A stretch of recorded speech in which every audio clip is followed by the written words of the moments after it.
Hello, and welcome to the Unhinged History Podcast, the podcast where two frenemies join forces, tell each other the stories we've only recently heard, and insult the other one by telling them things they may not have wanted to know. We're going to insult listeners as well, particularly if I've got one that's going to insult listeners as well. And yeah, then we're going to sit back and wait for that blessed comment section to fill with vitriol, and we're going to laugh and laugh. I didn't know we were frenemies. Is it I'm because I would saran wrap you inside your own house? I have a Which story. honestly, I feel like you would like that. It would be like a weighted blanket, but like I have a saran wrap story. Well, I'm not shocked. Okay, so this intro is going to give you pause and questions. Back when I worked at Boy Scout camp, I'll wait. yep, the I figured out very quickly that the cook is the person you don't piss off. That should be common knowledge in every situation. Don't make Amen. the cook Yeah. mad. So the cook, Gabe, he had been at this camp for years and years and years. And before he worked at this camp, he was a camper himself at this Boy Scout camp. Okay. So Okay. Gabe knew this place inside and out. And there was the year before I started working there, there was this counselor nickname, I think it was, ooh, I'm not going to say his nickname, just in case he listens. I doubt it. But anyhow, he annoyed the Is he in Vermont? Because if he's in Vermont, he's never gonna listen. You're No, he's not in fine. Vermont. Thankfully, no. Okay. But anyhow, this dude just annoyed everybody to no end. Well, one day, other counselors were fed up of his shit. Can't remember what set it off. Good for They didn't tell them. me that part, or I forgot it. It was 20 years ago. Shit, it was 20 years ago. Anyhow, um, they waited until dude went to sleep. Now, the cabins for the counselors were big enough for two twin beds side by side with one nightstand in the middle. Okay, That so like a small hotel room. yeah, uber small. Bunks. So Yeah. the cook, being the cook, gave the counselors saran wrap and said, "I'll watch. I'm not gonna be involved." So they saran wrap bro to his bed. Okay. Good. And he was just kind of like, okay, fine, this is tomorrow's problems, I guess. And so they wait for him to go back to sleep. Well, I say they wait. They take a bag of Doritos, they rip it open, and they dump it in between the space of the two beds, like that only walkway. They prop the door open and they go wait in the cabin directly across. And early morning, 1, 2 a.m., we have our boy, the camp bear that came through town. I think the bear's name was Amadeus. Love that. So Amadeus comes in smelling the Doritos because we're not supposed to have any food in the things because bears, right? Amadeus comes in, crashes down. As he does, the bed shifts. This dude sits up in his bed and has to To sit find a there bear. quietly as Amadeus crunches the Doritos, trying not to wet his sleeping bag. Can we just appreciate Amadeus for being an unwilling or unknowing participant in this, and all the boy wants is snack? Yeah, and he got up from his midnight snack, ventured out, no harm, no foul, and Good for everyone him. else was like, "I think we're done tormenting him now." I think we've done it. Yeah, Anyway, I love Amadeus. He's my BFF now. Also, but yeah. I was gonna have questions, but I decided that the only question about this whole thing that I have is on the timeline of Teresa's life, where does being a Boy Scout camp counselor fit? Um, it was immediately during the time that I tore my ACL by jump kick a guy who's 6'5" in the face and landing wrong. So post high school? Post high school, immediately after high Okay. school. Perfect. Thank you for that. Thank you for clearing that up for my brain. Yeah, you're welcome. I do what I can. I've been building a mental timeline of your life since we met, and I'm just like, where does this fit? Yeah, you're not alone. I feel like others who know me and hears my tales, they do the same. Listen, I just know that your memoir is going to be amazing.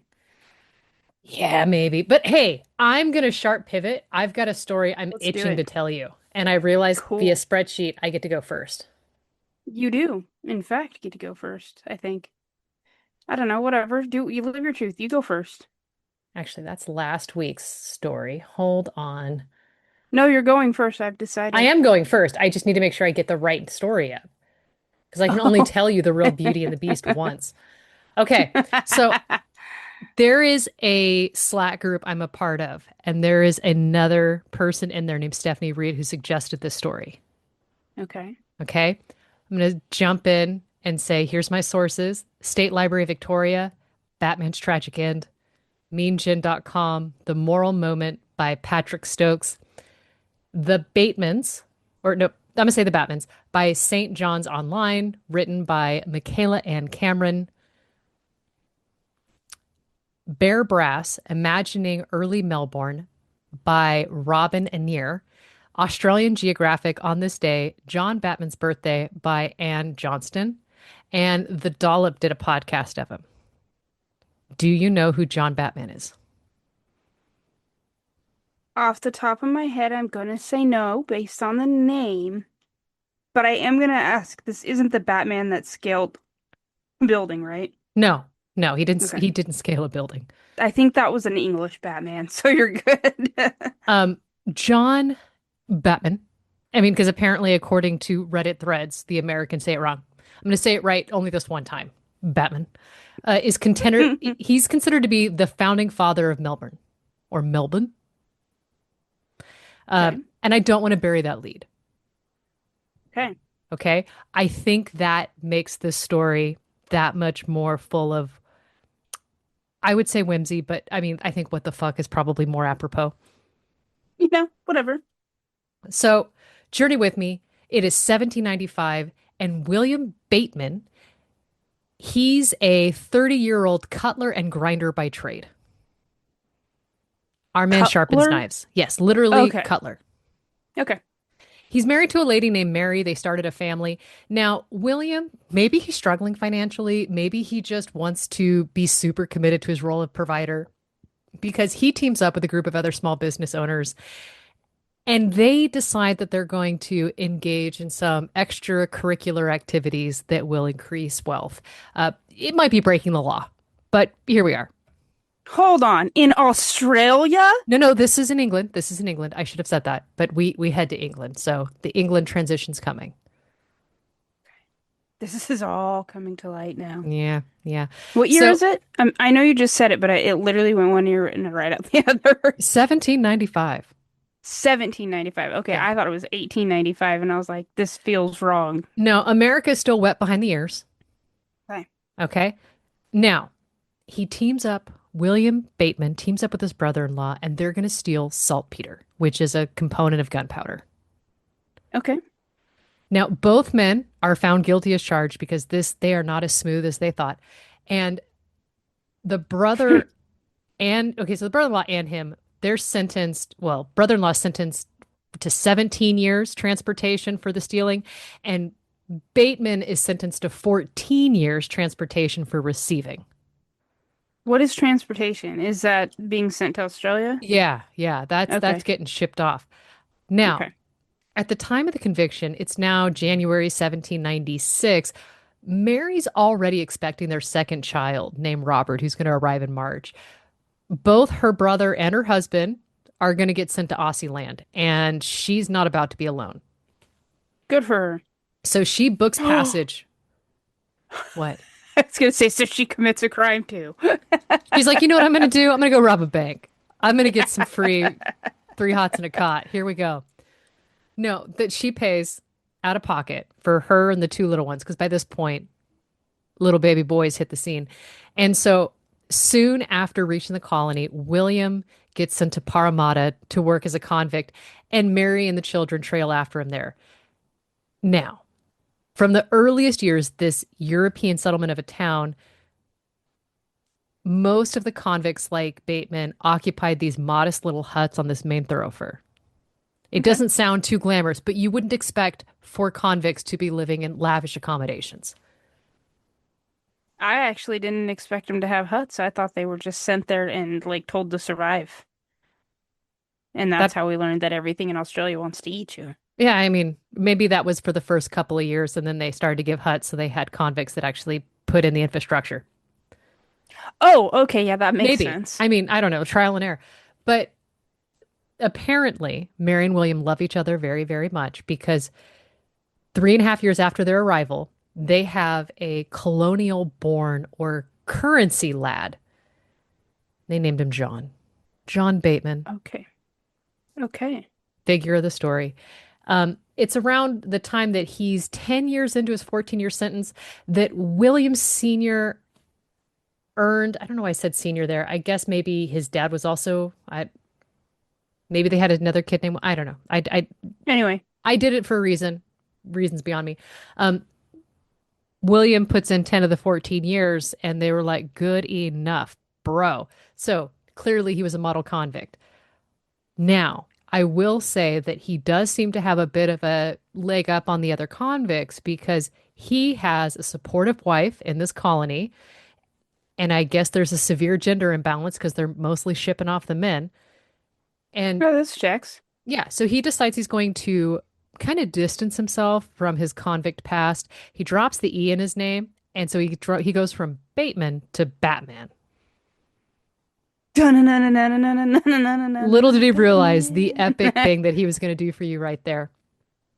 Thank you for Now, that. I already know what song I'm gonna choose for you. It's not fantastic. gonna be that. They start going to church. They start doing the things. Don't know how much that helps. It is 1821, so we've gone forward in time a little bit. There is a young female orphan school apprentice named Elizabeth Richardson who turns up pregnant, and she's naming baby boy John Batman as the baby's father. John denies this claim. Now, Okay. Elizabeth's age is unknown, but orphan apprentices could have been anywhere from 12 to 17, while John's 20. So either way, this isn't good. This is problematic at best, and authorities try to get him to pay child support or at least marry her. He fights it, and in the end, they decide he's gonna need to pay 50 pounds to the institution, not to her, for expenses. His dad negotiates that down to half the cost. Okay. And by the end of the year, he and his younger brother Henry departed for Van Diemen's Land. That's now Tasmania for those of us playing not in Australia. And then just a little bit time later, January 1827, John Batman wrote the New South Wales governor, Sir Ralph Darling, and he's asking him for land in Port Phillip. Now, at the time, a little bit of an issue because Darling's attempting to limit the population of Victoria because of this uncontrollable influx of squatters. So he rejects Batman's application. Rude. Now, we don't know when, but at some point, John Batman contracts syphilis. Oh no! Syphilis has entered the chat. He gets formally diagnosed in 1835, and I need to mention that his nose falls off. I forgot that's a side effect. Mm-hmm, mm-hmm, mm-hmm. Well, okay. Yep. Can't figure out the exact time his nose falls off. I tried. I tried. I feel like that would have made this better. So we have a noseless syphilitic Batman running around. From no point on will I ever take this story serious for that imagery. Thank you so much. I am here for that. It gets better. Okay. Now, Batman is undeterred by the fact that he has been vetoed from receiving land because he sailed with a small group to Victoria, and while exploring there, he comes across a group of Aboriginal people. Now, they are most likely thought to be ancestors of the people of the Kulin Nation, and he ends up taking one of these humans hostages. Okay. This noseless, syphilitic Batman takes an 8-year-old boy, Rolpana, across Bass Strait on a land speculation expedition.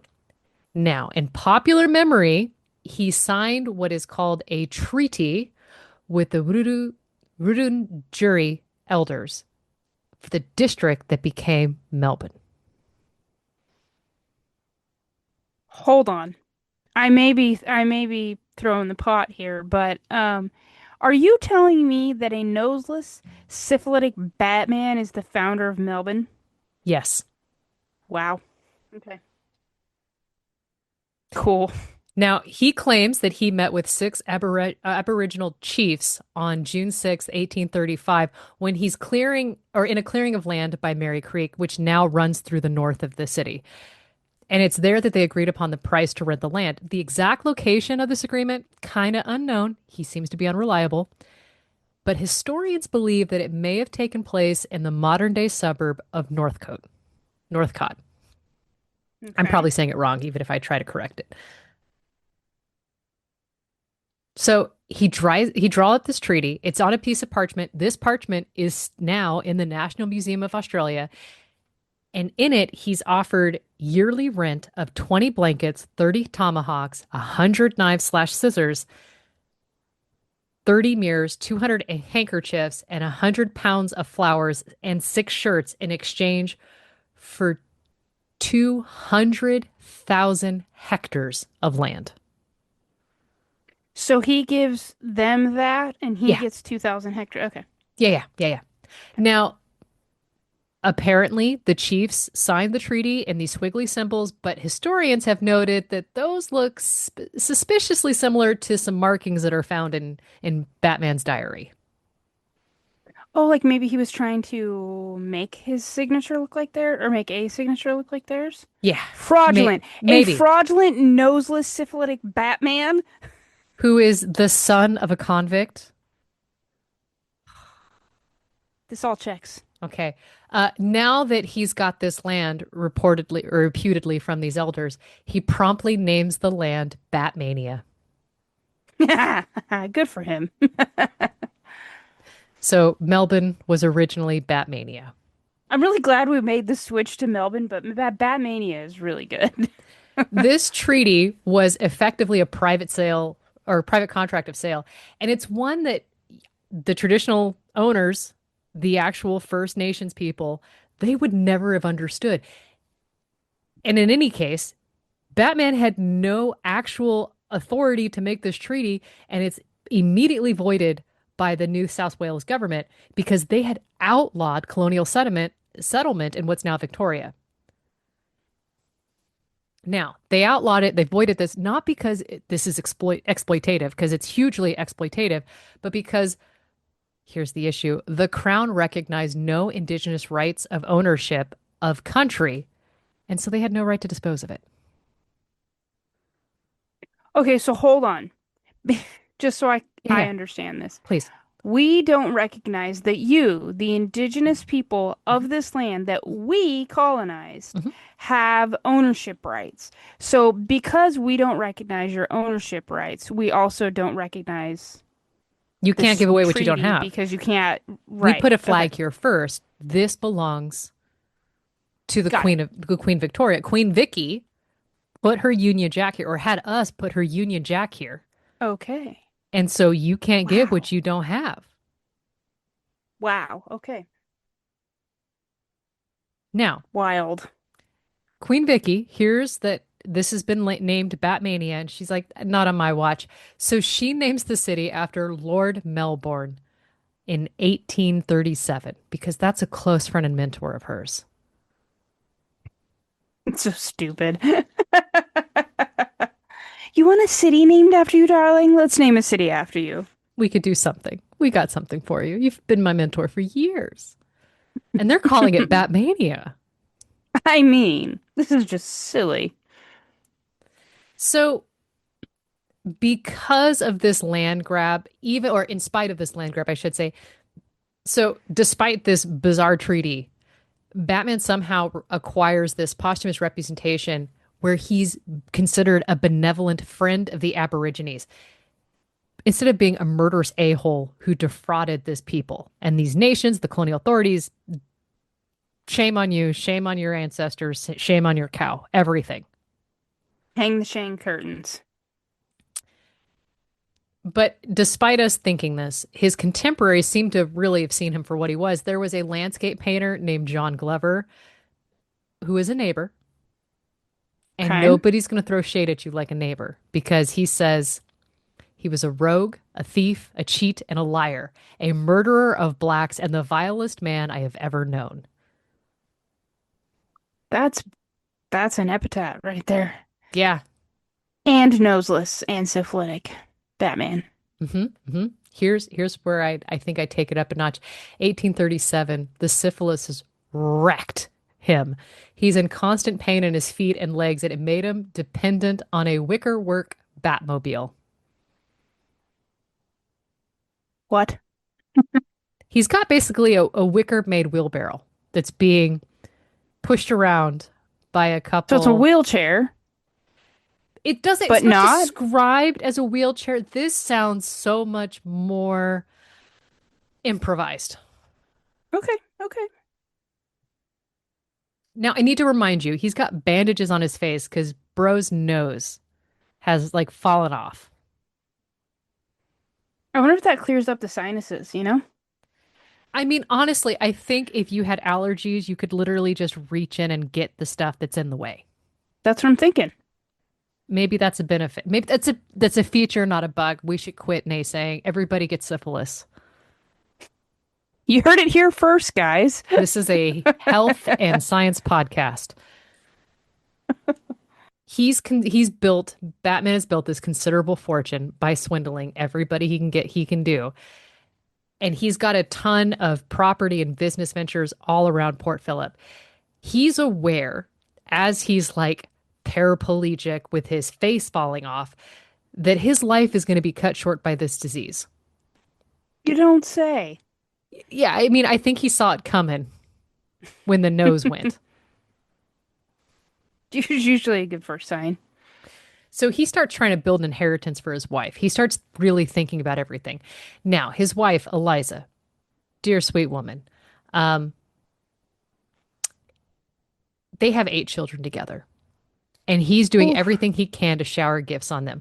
Now, I will say it doesn't look like one of those gifts was syphilis, which is great news because that's congenital. It can be passed down. Yeah. Yeah, okay. But this really extravagant lifestyle kind of led to a string of deaths. Like he's racking up debt. Okay. Now, to make matters worse, Eliza, she begins relationship with Batman's storeman, a dude named William Willoughby. William Willoughby. And once Batman realizes that this his health is just dropping, he also realizes that Eliza isn't going to stay and care for him.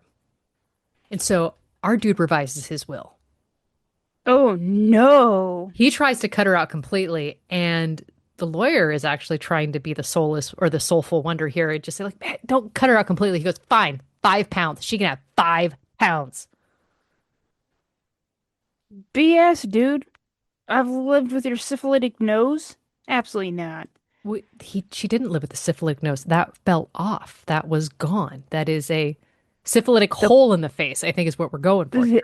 that's what I mean. That's Your fair. lack of a nose. So he tries to remove her legal rights to all of his assets. And if that doesn't say you've got holes in your brain. So Eliza just goes to England in February of 1839. She deuces. Good for And her. she returns to hear that Batman has died alone in their Batman cottage or that Batman Hills cottage on May 6th, 1839, at the age of 38. Wow. I thought he was going to be older than that. So while she's away, the Batman children are separated and sent to live with friends and relatives. I hate that. They're sent with friends and relatives. She's not Yeah, there. She left a dying syphilitic man. that's true. You What are you know, going to do? honestly, I don't think that there is a single non-villain in this story Except for maybe the kids or the Aboriginal people who are just the victims of trying to will and like, fancy. Yeah. yeah, they're just trying to live their life. Now, it seems that the Batmans didn't necessarily have the easiest of life because it's 1845 that Batman's son drowns in the Ura River while fishing. After this, Eliza just skedaddles. She disappears, leaving Willoughby and her daughters in Melbourne. There's evidence to say that she gets murdered in a bar brawl in 1852. Good Lord. These people are doing the most and they need to slow down. These are the founders of Melbourne. This checks. Now, for a long while, longer than it damn well should be, Batman's remembered as the heroic founder of Melbourne. And again, I'm going to say he's, dare I say it, a humanitarian friend of the Aborigines. But there are a ton of problematic issues with this boy. You don't say. Yeah, a little bit. Uh, 1882, there is a monument commemorating him as Melbourne's founding father, and this is put at his burial site. There's a huge, like, a bunch of hurrah and everything around that. The same scenes kind of continue on when there is an exhumation of his body in the 1920s, where he's transferred to the Faulkner Cemetery, where a second memorial is unveiled. This is like the exact opposite of Santa Anna's leg. Yeah, truly. I will say that Faulkner, whom the cemetery is named after, apparently was his kind of nemesis. And so being buried in Faulkner Cemetery seems to be a Kind big FU. I of don't, like that. I wish I had like a year and a half to like study this dude because I want to know the beef between him and Faulkner. Now, 1943, Herbert Burke celebrated, romanticized him while repeatedly just trashing the First Peoples in this highly offensive verse that I'm not quoting. And it's in 1970s that the statue of John Batman is erected on the corners of Collin and William Streets in Narm in Melbourne. Okay. Now, 1992, there is kind of something that happens because, okay, we had that 1881 monument. It has this insulting claim that Batman had established a settlement on land that was unoccupied. There was nobody here. We pushed them out. But then they rectified that with the inclusion of a plaque, which was revised, replaced, and a new plaque containing stronger wording in 2004. And then in 2018, there was a campaign by Dearborn Council that was led by the Greens. I should have figured out who the Greens were, that led to the Electoral Commission unanimously agreeing to rename Victoria's federal seat of Batman, citing that John Batman's participation in the massacre of the Aboriginal people in Tasmania during the Black War, which is also something I skipped over prior to Oh, the. Tyrannor was involved in the Black War. Yes, and John Batman was a white devil up in there. Checks. Yeah, honestly. Yeah. But I got pictures of Batman. That's awesome. Not something you thought I would tell you today in the story. Well, I mean, that's nice. He still has his nose. He Hmm. looks like a cowboy.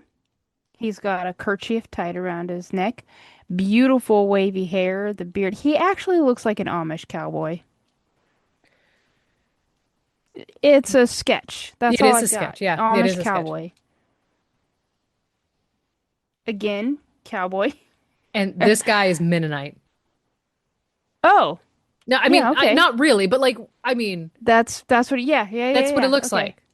The Amish with They light switches right there. Yeah, he's got like so this one's a painting. You can see other people in the background. He's standing on a hill. Can you scroll down just a little bit? Oh, okay, that's his shotgun. I was trying to figure out if that was a walking stick or what that was. He looks like he's surveying the land and he's very serious about it with his arms across his chest. Same Now, kerchief. there was a painting I did not include because it was done more recently, of him with a silver nose prosthetic That's because awesome. apparently there's a dirty little rumor that he had one. I can't find any historical source that actually says that, and so I didn't include the picture. That he had Had a a fake prosthetic nose. nose. Everything I read just Okay, said he got it. kept it covered with bandages, That makes sense. but they Yeah. did have nose prosthetics at the time for syphilitic Taco Brown a-holes. had Yeah, Tycho Braun had a fake nose, but he wasn't syphilis to cut it off. I mean, look, we all come about it in our own way. No, whatever. Yeah, but that's the story of problematic founding father. And I think it's easier to tell the story of their founding father and not feel so pot committed to the fairy tale than if we tell the founding father tales of ours. What? Are you trying to say that our founding fathers are problematic? I'm saying I didn't tell the story of Ona Judge, and you Yeah, I did did. because I knew that I would get people to start tearing down statues and renaming schools. Yeah, we'll have our skill sets, I guess. Well, all right then. I'm going to take us on a very different turn. Surprise. I know. Given that I spent last week talking about Dick Gorgeous, it seemed fitting that I do another heist story. This one, however, does not feature him, but it does feature the Scottish. So, Oh, very excited about just this. venturing just up the map. Just a little bit. The University of Glasgow has I don't know if it's like a newsletter or um, didn't quite fully understand it, but it's a PDF type thing from from the University of Glasgow that I would love to tell you what it's called, but I can't. It's called Avenue. There we go. They have an article on this. There's another article from the BBC titled "As Long as It's in Scotland, I'm Happy" by Greg McKevitt. The other half of the title that I just totally dropped is "The 1950 Heist to Reclaim the Ancient Stone of Destiny." I know what this is about. Another BBC article, BBC Scotland News, "The Students Who Stole the Stone of Destiny" by Stephen Brocklehurst. That is a March of 23 article. The Perth Museum has "The Great Heist of the Stone of Destiny." That one actually is a PDF. I don't know why I told you the other one is. Historic UK by Ben Johnson has "The Stone of Destiny" or "The Stone of Scone." History Hit had a cute little like ditty about 10 fun facts that was just super cute about the stone. And then National Geographic has a "Stone of Scone British Coronation" by Ronan O'Connell, published in May of 2023. So, the beginning seems like a great place to start this. Visually, do you know what the Stone of Destiny looks like? Uh, it's a rock. It's a little It bit more is. substantial than the Plymouth Rock. It's a lot more substantial than the Plymouth Rock, actually. Visually, the Stone of Scone, or the Stone of Destiny, is a 330 to 335 pound red sandstone block. It's like this yellowish tan color. Mm-hmm. It is not diamond or jewel encrusted or anything like that. It is a stone, but it holds the symbol of a nation.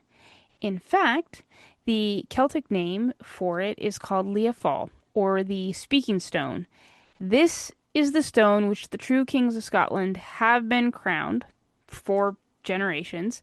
This stone was known to proclaim the chosen king and supposedly like holler about it. Like when the chosen king sat down on it, it would sing.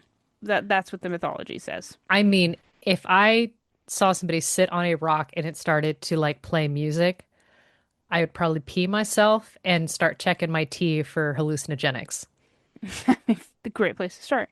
Now, originally, it was used as part of the crowning ceremonies for the Scots king of Dalriada in western, this is the west area of Scotland. That is the area that is now called Argyll. So it's about an hour north of Glasgow. Now, according to Scottish lore, when Kenneth the First, the 36th king of the Dalriada, united the Scots and the Pictish people, he moved his capital to Scone in the east, like around 8840. From Moot Hill, Scone Palace in Perthshire, a lot of the future kings of Scotland would be crowned here. This would depend on the era and like where that particular king's power base was, but it is possible that others, like some of them, were crowned elsewhere given the situation of the time, right? Like you're not always We're gonna crown you crowned there. in. Eventually, you're gonna go sit on a rock. We'll do it again. Yeah, yeah. So it does have a bit of a prophecy attached to it. Evidently, at some point in the very distant past, there was a piece of metal, like a metal placard, like a plate attached to it. It has long since been lost, but according to folklore, Sir Walter Scott translated it, and it read, "Unless the fates be faulty grown, and prophet's voice be vain, wherever is found the sacred stone, the Scottish race shall reign." Do with that what you will. Just know there is a ton of mythology surrounding this stone. Now, Can I just say, boy, it is so convenient that not only was he able to translate the stone, but the translation rhymed in the translated language. isn't that crazy? So amazing. Uh, yeah. Now, to be fair, we haven't seen, like, we don't know what this plaque looked like. We haven't seen it. It fell off, like, the article said the ancient times. It's been gone for a minute. Sir Walter Scott lived in the 1700s. So I don't know. Pick your time frame, I guess. Now, to rewind just a little bit, the origins of the Stone of Destiny are murky at best, but here is one idea brought to us by the Historic UK. They say that there is a legend dating all the way back to the biblical era that says it is the same stone with which Jacob used as a pillow at Bethel. Okay. Um, And just geography aside, we had you need to pack a coat too, and another pair. You're not going to need that fourth pair of shoes, but you need to bring the stone. The you stone gotta bring has the to rock. come. The stone has to come. So eventually, it's after being Jacob's pillow, it's going to be the pedestal that sat the Ark of the Covenant in the temple. Eventually, it would be brought from Syria to Egypt by a king called Gathlus. Now, he's supposed to be this great warrior, a friend to Moses. He may have had to flee the area to Spain following a defeat of the Egyptian army, or it could have been plague. Take your pick. From this point, one of his descendants brings the stone all the way to Ireland. This descendant would be crowned the King of Ireland, and on it, like all the other kings of Ireland, would be crowned here until the Scots invaded and it went to Argyll on the west coast. Then in the ninth century, supposedly it was moved to Scone, which I've already mentioned. What we know for sure is that it sat there in Scotland until it was removed by none other than the English king, King Edward I, aka Hammer of the Scots, in 1296. He takes the stone of Scone to Westminster Abbey, London, which has hosted every English coronation since, wait for it, 1066. I'm telling you, 1066 is my Roman. It all goes back to It all goes back to 1066. 60. Okay, okay. Look, we all Yeah, have our thing. right. Now, as a delightful aside here, there is a belief that the monks of Scone, upon realizing that King Edward is like on his way there, were able to hide the real one, and Edward took a fake, a decoy, if you will, that we Now, have been crowning English monarchs on for 1,000 years. how are you hiding the real one? Are you moving it under the curtains like a toddler? Are you throwing a When, hat on it? okay, so me and the husband discussed this, and the way this stone looks, it could very easily be like a foundation stone, or like maybe they just rolled the original into the river. Like it would be very easy to hide. And we'll get back to that in just a little bit. Now, this stone is going to have a coronation chair made for it in 1301, and excuse me, since 1301, every English monarch since Edward II has been crowned on it, including King Charles. Now, I don't know if you know this, but historically, the people with whom the English subjugate typically have a beef with their colonial attitude, and the Scottish are no different. So, it will Hmm. come Hmm. as no surprise to you that in 1950, someone set out to get the stone back. After all, it had spent literal generations in the wrong country. Can I interrupt you real quick? I have something Yes. hilarious. So I was at one of my daughter's extracurricular activities, and I am listening to another parent talk about how she's so excited about their trip to Scotland coming up because she just, quote, loves British history. I had to Well, leave immediately because obviously I'd left something. There's must be a baby or a puppy in my car. I have got to go lose it over there. excuse me, I'll be back. Yeah, because I'm just No, like, no, no. please My go to husband called him Scotland to and say slap me. that. Well, I would think that towards a child, they're going to be pretty cool about it. Like, what are you This going to was do? an adult woman. Yeah, I mean, the adult woman, she has it coming. Um, okay, so there is a young man. He's a Glasgow University student named Ian Hamilton. And he comes up with the idea that he might just be able to orchestrate returning the stone to its rightful place. Now, what you need to know is Ian is a bit of an active young man in a group called the Scottish Covenant Association. That According kind to of Google, name is either going to be very benign or extremely problematic. You got a 50-50. you truly do. Now, the the quick Google search that I did to figure out exactly what the Scottish Covenant Association is tells me it is a prominent, nonpartisan political organization dedicated to establishing a devalued Scottish assembly within the UK. Basically, they just want home rule. They That even doesn't seem create so bad. That makes no, sense to me. right? Like they're literally just can we make our own decisions? Like you can still be the head of state and all that, but we would really just like to have some say, right? We want to set our bedtime. Thank you. We're adults Yeah, now. thank you. We can do this.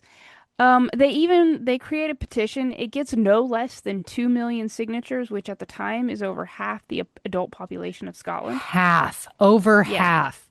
yeah. Wow. Um, so Ian is very active in this group, and he gathers up a couple of friends, a young man called Gavin Vernon and another one called Alan Stewart, and a young lady called Kay Matheson, whom, according to sources, he quite fancies. Now, all three of these additional students are also involved in the Scottish Covenant Association.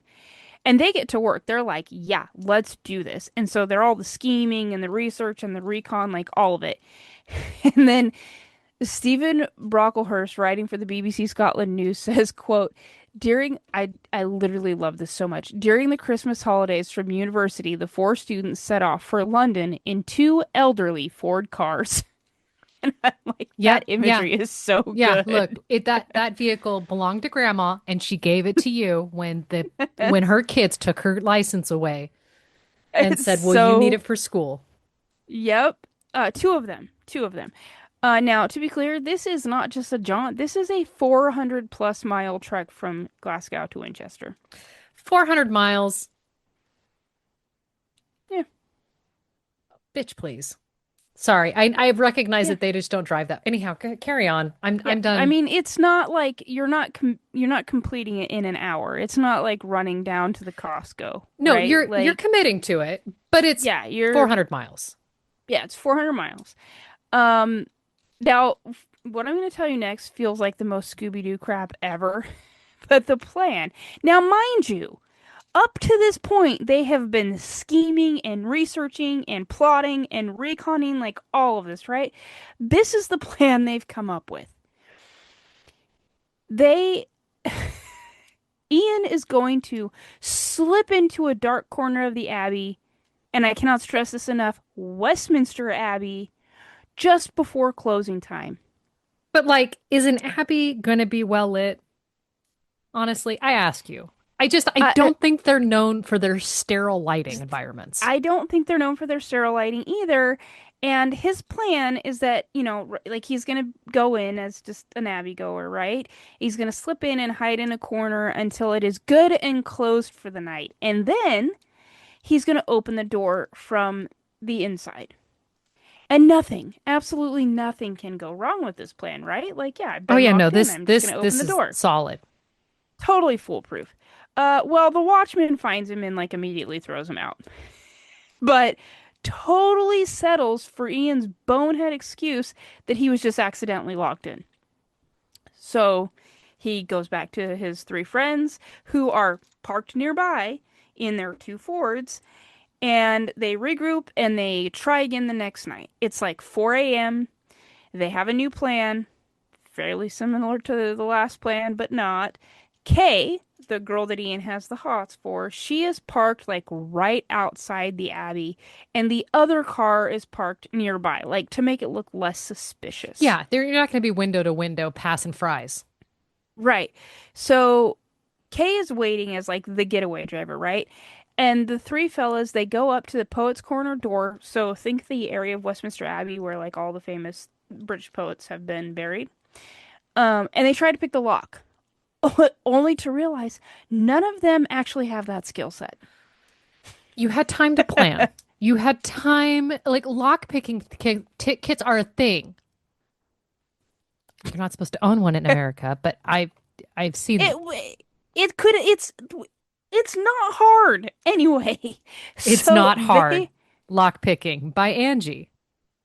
do you know how many picks I have, like locks I have had to pick in my lifetime, which is a stupid question to ask, but yes, more than one. I picked my first one when I was 3, and my dad was so proud. Your dad, who had a literal scrapbook of his wrongdoings. Yes.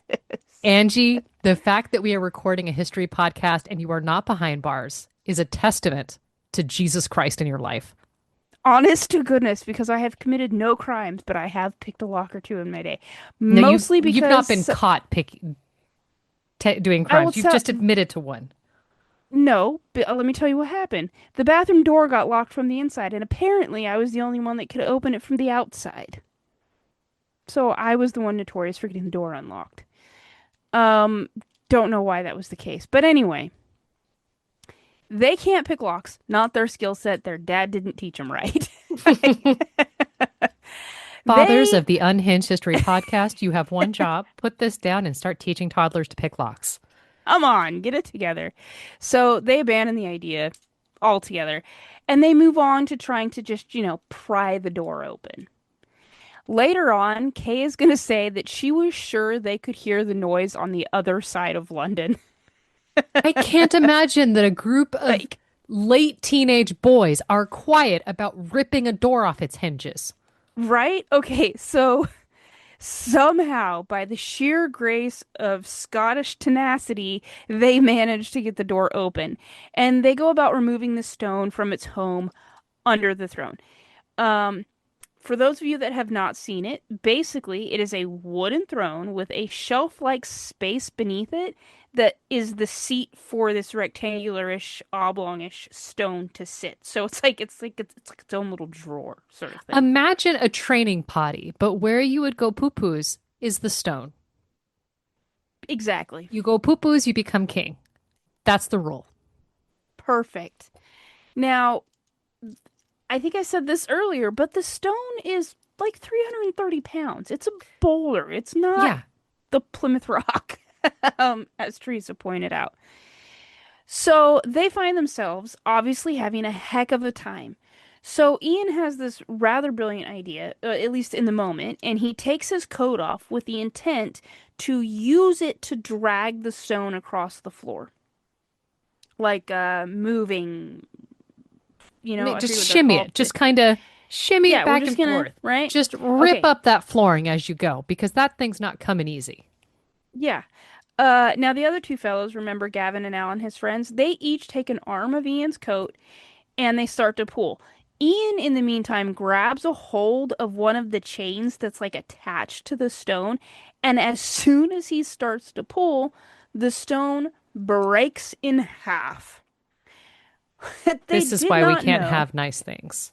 honestly, what they did not know was that about 40 years earlier, there was a suffragette bomb attack that may very well have weakened the stone. So all it needed was one good yank, and that was going to be the end of it. Ian, in a moment of, I'm sure, shock and panic, just takes the smaller bit of the stone, weighing in at about 90 pounds, and runs it like a rugby ball. Okay. Like, Have you tried carrying a fourth grader uh, football style? yeah, that's what he does. In fact, there's one article points out that it was like half of his body weight, or over half of his body weight, that he was just like gonna huff across the abbey with. He's booking it. Kay sees him coming, but at the same time that she sees him, she also sees a police officer looking down her way from the end of the road. So she pulls the car up as close to Ian as she can. Ian gets to the car, pushes the stone into the back seat, and covers it with like another coat that they had in the car. Well, because And first off, let's say it's just a rock. No one's going to assume it is the stone of destiny. They're going to be like, did okay. you steal that from the Smith's house? Is that their They had that to doorstop? guard the mailbox so nobody ran into it again. God, do you not see the dent? Um, what happens next can only be described as a scene from a movie because supposedly Ian then hops into the front seat and one says to the other, "Kiss me." And Please. it works. The passing officer stops to find two young lovers in what one of the BBC articles calls a passionate embrace. The officer taps on the window. They pretend to be caught unawares. They're in this heated moment. And they explain to him, "Oh, we're so sorry. We had just gotten into town for the holiday. We haven't yet made it to our hotel." And this sympathetic officer, who I am now envisioning to be the same guy from the night before who just kicks Ian out, but I don't think it was the same guy. You had the night watchman and a police officer. I think they're different people, but he just lets him go, totally unaware that the Stone of Destiny, or at least part of it, is in the back seat. I mean, they didn't As steal this far, stone of destiny. They only stole half of it. That's only half of a crime. Not a I full mean, crime. yeah, it's like a third of the crime. As far as the other two fellas in a larger section go, they thought they had all but been abandoned, so they flee. But they had not been abandoned because also Ian had dropped the keys to the other car in the Abbey. And so Oh, he goes back intent to find them because, like, we need the other car, right? yeah. Now, in the meantime, Kay drives off alone with her part of the stone and she stops at a traffic light just a couple of miles away. And it was a very sudden stop. And the stone literally just falls out of the car. Unclear how that happens. My guess is the door wasn't closed all the way It's in a Ian's really haste. old car. Yeah, and I'm thinking when he didn't, it didn't latch, whatever. Um, so thankfully the coat or whatever it was wrapped in, it saves it from any damage. She gets out, heaves the stone back into the boot or the trunk of the car, as we Americans say, She and is shaken. manhandles a 90 Yeah, pound. Okay. Look, she's got yeah, some tenacity. I'll give her that. good on her, right? As shaken as she is able to drive the stone to an English friend of hers in Birmingham. One source says that all three men worked together to get the rest of the stone in the other car. Um, Not 100% clear exactly how this works because after Ian found the keys by stepping on them because he dropped them in the middle of the doorway of the Abbey, Good jorb. most other, yeah, right, most other sources say that he was left to handle the rest himself. But regardless, Yeah, like whether he he had can the help just or not, heave a 210-pound stone. Okay, I'm calling bullshit, but all right. yeah, regardless, they did it and they get the whole of the Stone of Destiny. And just as the sun is rising on Christmas Day, Ian drives away. Most sources say that he located his other two companions near Old Kent looking very lost. And they all go together to bury the big section in the open country near Rochester, Kent. One of the BBC articles said that they began to worry about the fact that the stone had been kept inside for the last 650 plus years. It How doesn't know how to well is be it going to, wild anymore. yeah, how well is it going to react to being kept in the winter weather? Like this is winter. It could freeze. What's going to happen? Is it going to break more? Oh, So it's on okay. New It's going to Year's break more. I'm like, Eve, it's a rock. This is its right. natural habitat. That's exactly what I said, but these guys are worried, right? This is the symbol of a nation for them. Give it a sweater and a So raincoat. it already has one. So on New Year's Eve, they go to get it. And they find that a group of travelers had set up camp right on top of the burial spot. Thankfully, the fellas are able to convince the travelers to help carry the stone to the car, and the travelers never tell the police about nothing because they ain't no snitches. Okay, but they're probably like, the hell was that about? Do you remember that time we went camping out in the country? We did winter camping. We shouldn't have done that because camping is rough. And then it was winter, Well, so it was cold. And then these guys forced us to dig and then help them heave these. They were weird. They were real. I think they were a cult. so when you get the full picture, I'm thinking when they say travelers, they mean your Irish travelers, your Romani people. Yes. Okay. The people that live in caravans, that Yes, yes, sort of yes. thing. I like how you didn't want to use the slur. I appreciate that. Here Yeah. we are. Um, so I think for them, this was probably a moment of like, oh, we can stick it to the English. Game Okay. recognizes game. Let me get my shovel. Derek? Um, Meanwhile, it's Christmas morning, right? That's when they drove off with the rock in the first place. So I've skipped ahead to tell you about New Year's Eve, but on Christmas morning, the Dean of Westminster wakes up to discover the stone is gone. When the theft was discovered, it was an international sensation, and the border between Scotland and England was closed for the first time in 400 years. Wow. Quote, the Metropolitan Police had correctly assumed that the stolen stone was heading north of the border, so a team of Scotland Yard detectives were sent to work with the Scottish police. 2 days later, the Dean, who I just mentioned, he's a man called Alan Don, and he makes this very solemn appear on the BBC radio about this very senseless crime. He says, quote, it has been in the Abbey for over 600 years, and not until this week has anyone dared to lay sacrilegious hands upon it. This precious relic is treasured by millions throughout the British Commonwealth as empire, and not least by those who, like myself, see it in the symbol of the Scottish descent of our beloved king. He goes on to say, I will go to the ends of the earth to fetch it back. This is a very Liam Neeson, very, sentiment here.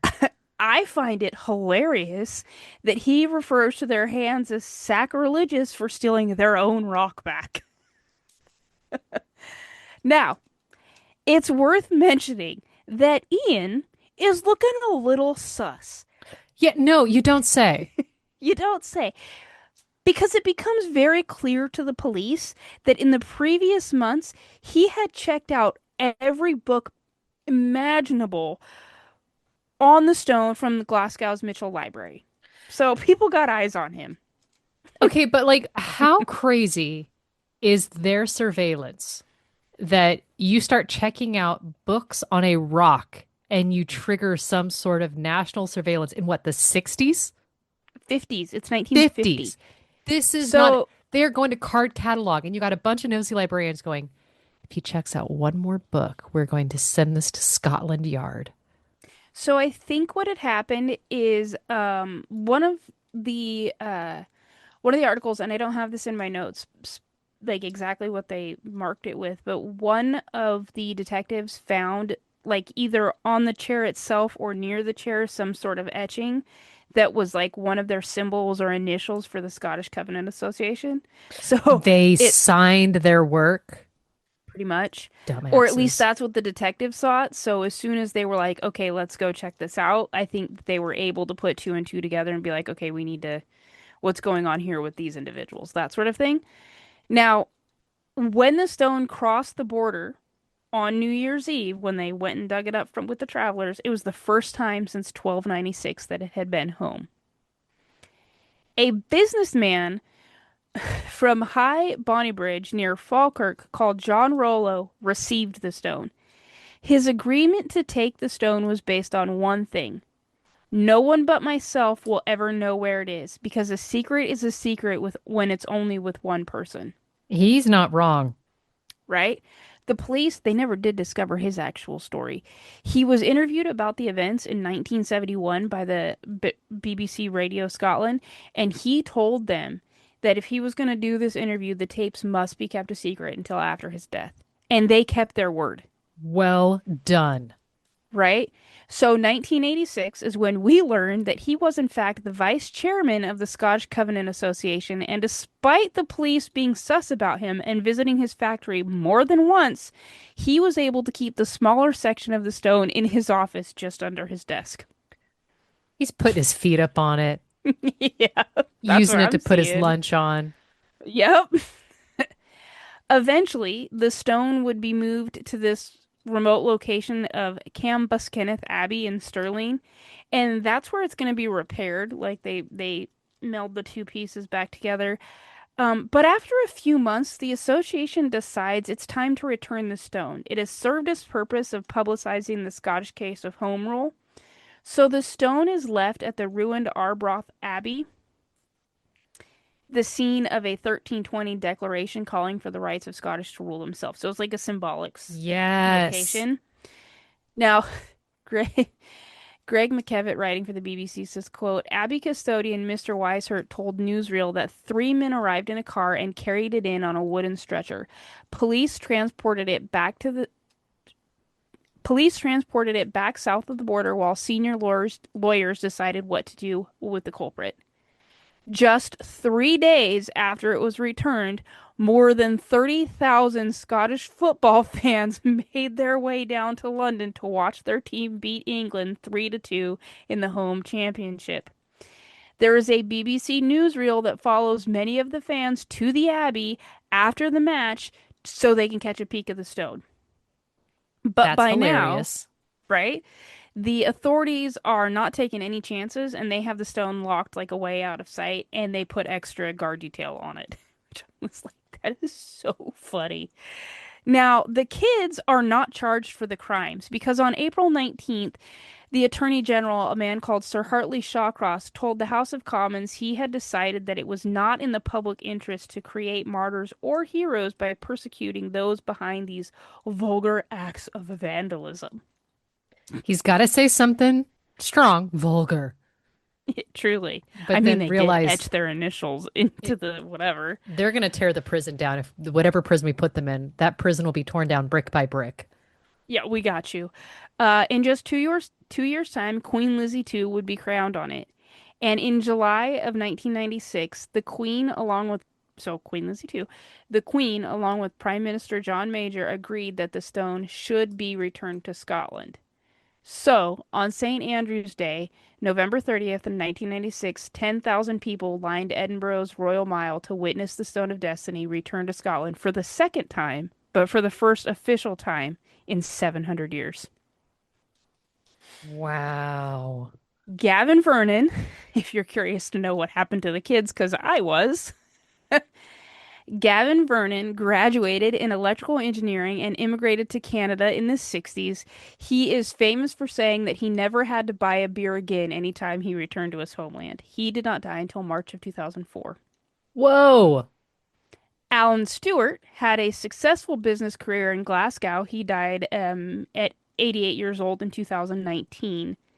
Kay Matheson studied at the Doe School in Domestic Science teaching, after which she returned to her home in the West Highlands. She was a teacher in the local primary school. She didn't die until 2013. And then our guy, the ring, the ringleader of the whole shebang, Ian Hamilton, would go on to have a successful career in none other than criminal law. Takes one to know one. Right? He wrote two books about the taking of the stone, and he died in October of 22. I would like to end with this delightful quote. He said, "To do something for your country that does not spill a drop of blood is, I think, something to be proud of." Two things I learned after the fact.